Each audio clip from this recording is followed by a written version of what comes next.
Hi everyone, welcome to my talk today, Migrate Early, Migrate Often. I hope you've all had a really good first day at EclipseCon. If you're familiar with the Java programming language, which I think a lot of you are, you'll know that the release of Java 9 last year marked some pretty big changes to the Java ecosystem. The one that I want to talk to you about today, which came out around the same time, is the change in the Java release cycle and how you can deal with it. My name's Theresa Mammarella. I am a software developer on the runtimes team at IBM. I mostly work on the Eclipse project OpenJ9. And I come from Canada and I work out of the Ottawa office, and I like to travel and be outdoors a lot. This is my disclaimer slide, just to keep the lawyers at my company happy. Basically, won't make you read the whole thing. It just says don't base any of your product decisions on the things I'm about to tell you, so I don't get into trouble. So, as I said before, I'll be talking to you about the new Java release cadence, which is the brave new world, and telling you about why you should maybe be thinking about migrating Java versions a little bit sooner than you used to. And finally, I'll show you some strategies you can use to integrate into your continuous integration pipeline that'll make this really easy for you. So we'll start with a little history lesson. This is what the Java release cycle has looked like before Java 9 since the early 2000s. The releases were feature-based, so it took a long time potentially to get features to Java developers. You're only getting new features like maybe approximately every 4 years. This graph shows that the beginning of each Java release to the end of its public support. So you get a long time to sit on every release version. You don't really need to care about what's happening next, which makes it look like Java innovation is going kind of slow. So, since last year, Java is being released every 6 months, so twice a year. So instead of getting new features and innovation every 4 years-ish, you're getting it every 6 months, which is really great news for developers. Some potential issues with this are, of course, that it can become harder to keep up with all the versions that are coming out. Is anybody here still writing in Java 6? Yeah, a few of you. You'd be surprised how many people are not willing to upgrade. And so, a year ago that wasn't so bad. You're only 2 releases behind. Well, now you're 5 releases behind. And that number is constantly increasing. If I didn't convince you that you need to be thinking about migrating more often, did you know that Java 9 and Java 10, which came out last September and in March, those are already done with public support. So with this new release cadence, public support only lasts for 6 months until the next one is going. But brings me to my next piece, long-term support releases, or LTS. These are special releases that come out every 3 years, or every 6 Java releases. And this is what it looks like in our timeline. So the first one is Java 11, which was released about a month ago. And the next one is coming out in 2021, and that'll be Java 17. And how long those long-term releases are supported for is dependent on the Java community and vendors that distribute Java.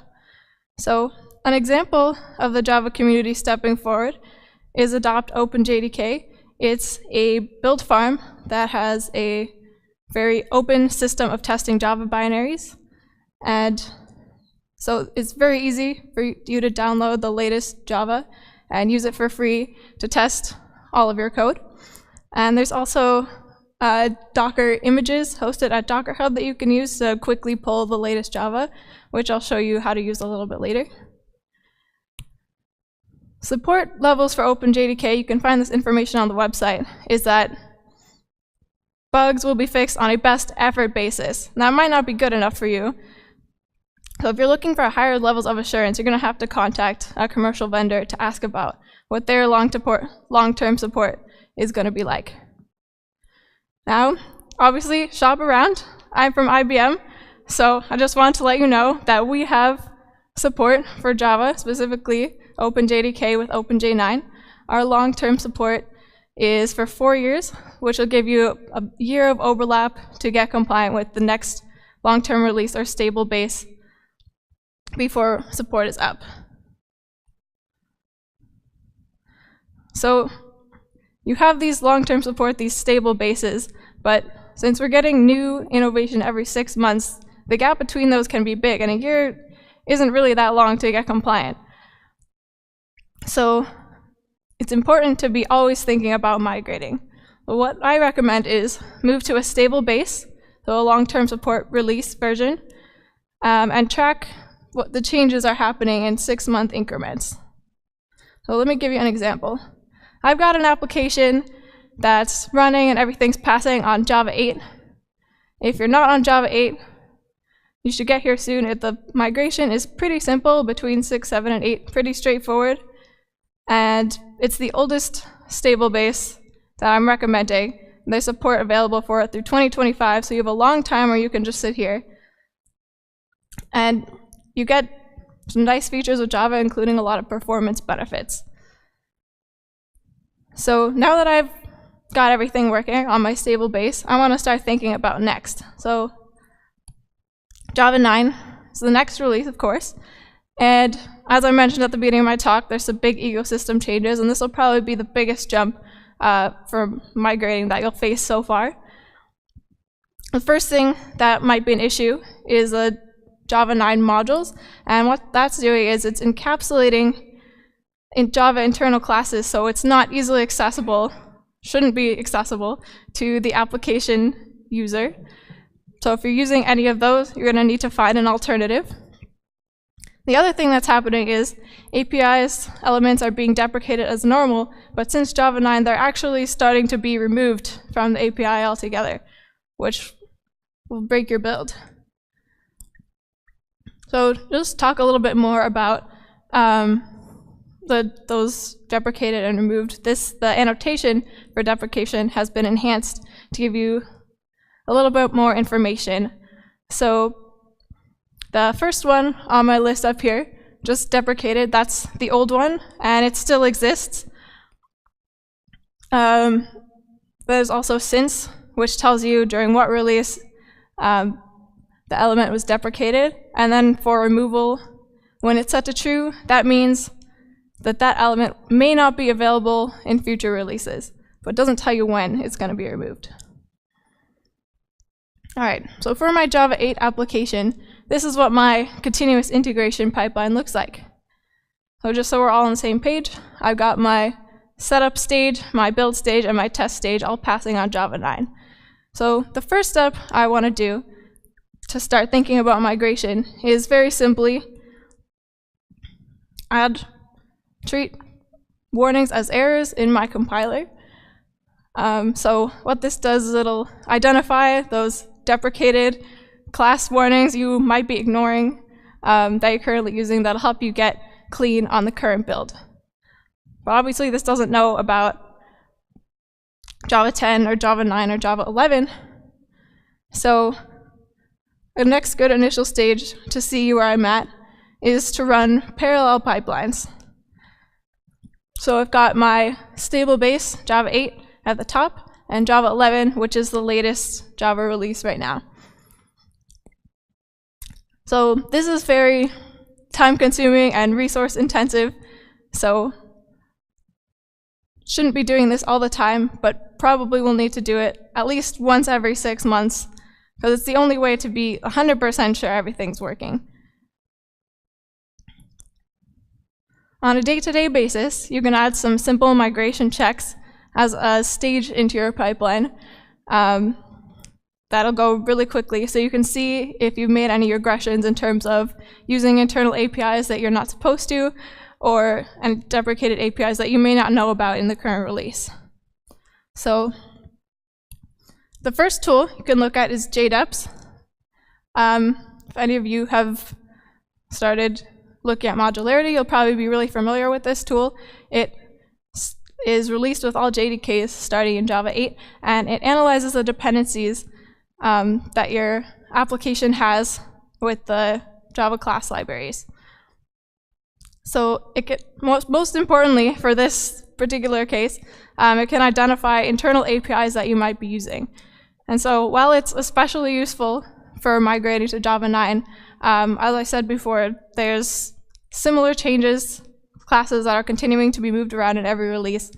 So it's still useful for you to identify those in later releases. I'm going to show you what this looks like with my application. If you feel like following along, there's a demo, the source code for you to use. And I'm going to be using adopt OpenJDK Docker images that I mentioned earlier, so I can easily get the latest Java release.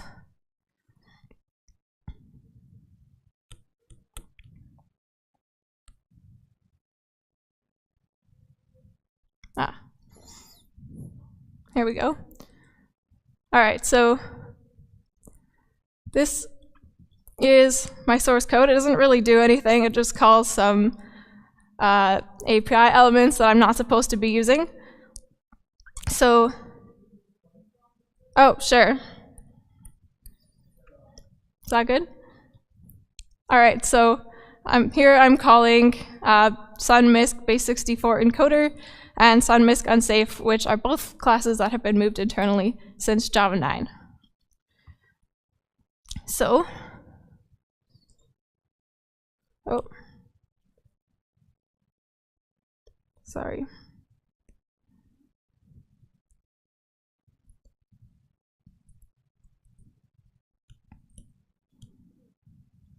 All right, this is probably going to be pretty small too. So, I've got my command. Is this big enough? Cool. Oh, that's really big. All right, so I got my command here. I'm mounting my local drive and accessing an adopt OpenJDK image. That's OpenJDK 11 with OpenJ9, which is the latest release, and running jdeps over the application I just showed you. So this is what the default output looks like. At the top, it gives you a bit of a summary about what modules you're accessing. And below that, it shows you the package level dependencies and what packages you're looking at. Well, this isn't like particularly useful if I'm looking to fix my code. So if I add a -v, that gives me verbose output, which is class level. So now I can clearly see that my demo class is using base64 encoder and sunmisc unsafe, which is marked as a JDK internal APIs on the right column. So another useful thing you can do with this tool is just drill down to look at just the internal classes that you're using. So I've got my 2 up there, and this gives you more details, and it also gives you recommendations about what you can replace those with. So as you can see, base64 has kind of a one-to-one relationship with what it's replaced with. Sunmisc unsafe is a little bit more complicated, so I'll give you some documentation so you can read about and figure out how you can replace that.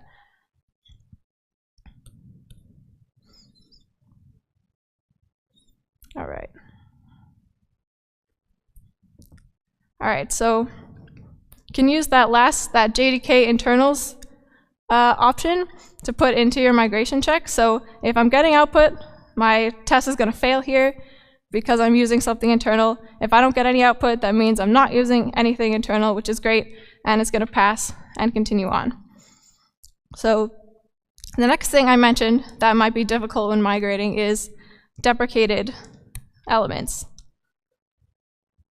and especially those that are marked for removal and might not exist in your next release. So have jdeps, which is to help you identify those. So this came out starting in Java 9, and it helps you identify deprecated classes.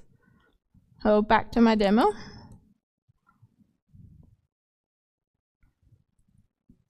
The first thing I want to show you with this is the list option.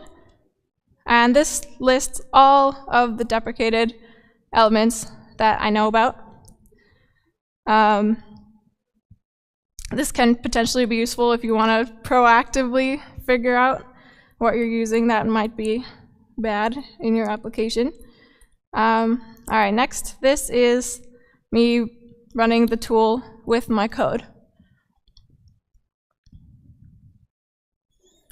So it's identifying two deprecated elements that I'm using and throwing an error that I'm using base64 encoder. Java 11 doesn't know about this class, so that's why this error is showing up. So if we go back to what my code looks like, you'll see that I've actually put 3 deprecated elements in here. Well, the first one was deprecated in Java 9. That shows up.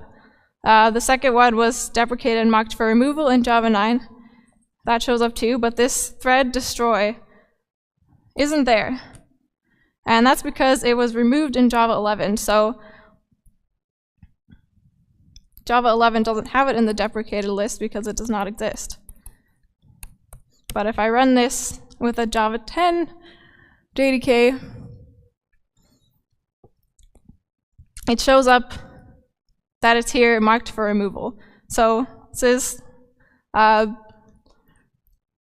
helping me argue that you're going to probably need to run parallel pipelines at least once, and if you're not keeping up, it can be easy to find errors such as this.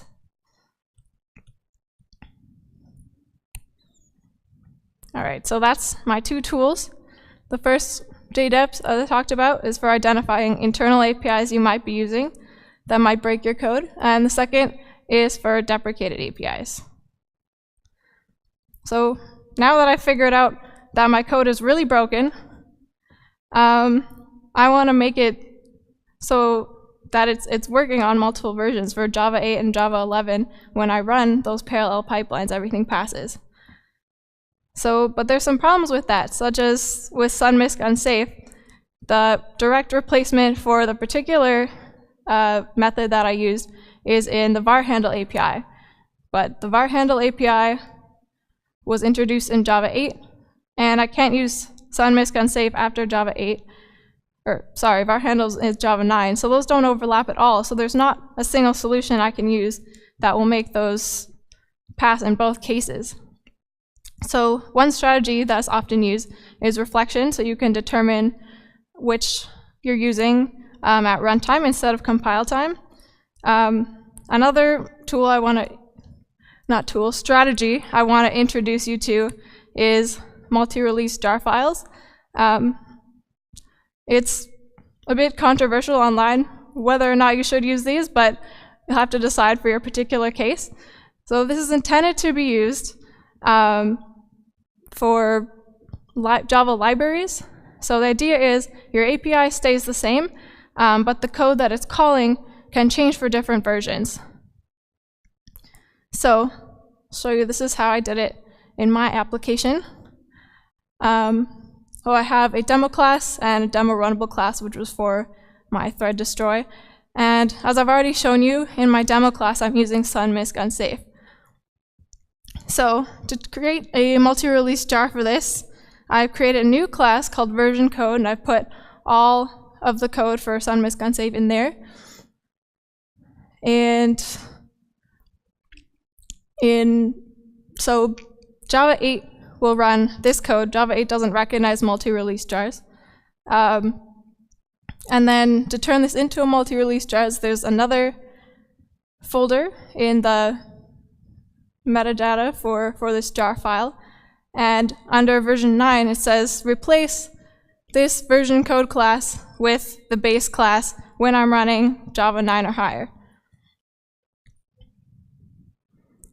So I've created this multi-release jar in my GitHub repo, and when I run jdeps, it'll detect that I'm running a multi-release jar and ask me to use this multi-release base tag that's, or not base, the multi-release tag that's here, and I can specify which version I want to run with. So if I run with base, it'll just run the Java 8 code, and I'll get similar results as before. I'm using these 2 deprecated APIs. And if I replace that with Java 11 here, or even Java 9, and I run this code, and I get no output. My test is passed.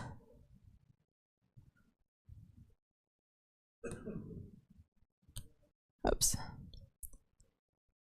All right, so that's how I solved my problem, and now I can run 2 parallel pipelines and know that I'm compatible when I decide to transition to the next Java release.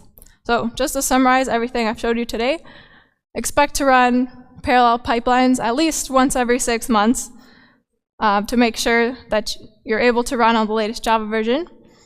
Use jdeps and jdeprecation tools as part of your continuous integration builds every day to prevent introducing regressions by using deprecated APIs or internal APIs that'll create more work for you later. And finally, if you have no other good workaround for making your code be compatible on multiple versions, use multi-release jars.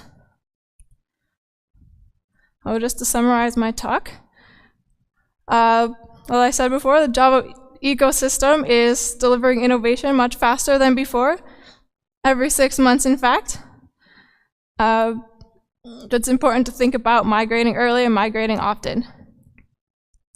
And finally, even if you're on a stable LTS release, use tools to help you prepare for migration because things are moving very, very quickly, and if you don't keep up, you may fall behind.